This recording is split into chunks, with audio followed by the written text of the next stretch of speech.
បាទនេះជាវីដេអូធ្វើលេងនៅផ្ទះដោយសារ speaker នេះវាខូចថ្ម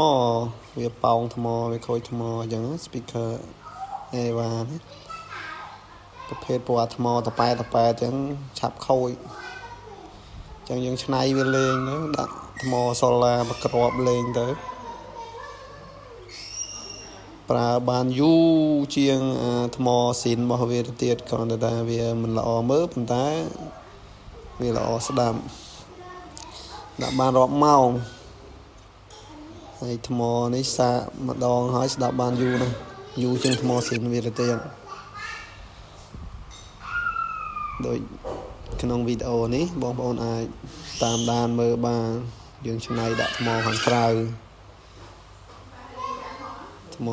មកគ្របទេប៉ុន្តែពេលវាធំស្ដាប់បានយូរមក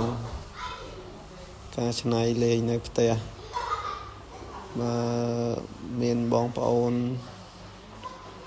អាចមើលវិធីច្នៃនេះតាមខ្ញុំក៏បានឬក៏អាចតាក់ទងមកខាងខ្ញុំដូរថ្ម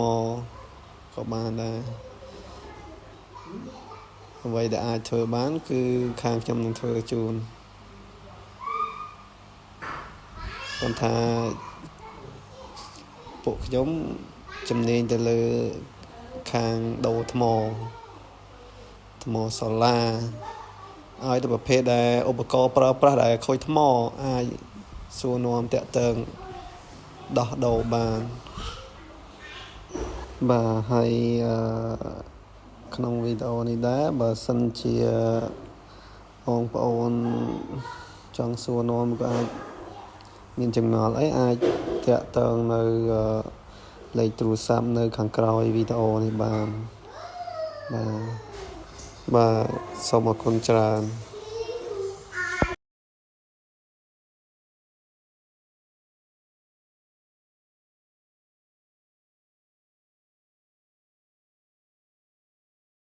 Không, cái hơi chết vậy nha. Vậy là cái băng lá nằm mưa đó đấy. Cái băng lá rừng rừng vua. Còn bây giờ mình thấy mà. Đi đi. Mà mưa nó có đi đi không? Không sao nhiều. Chắc là lúc này không sao mà. Dù là chỉ là đưa họ ra.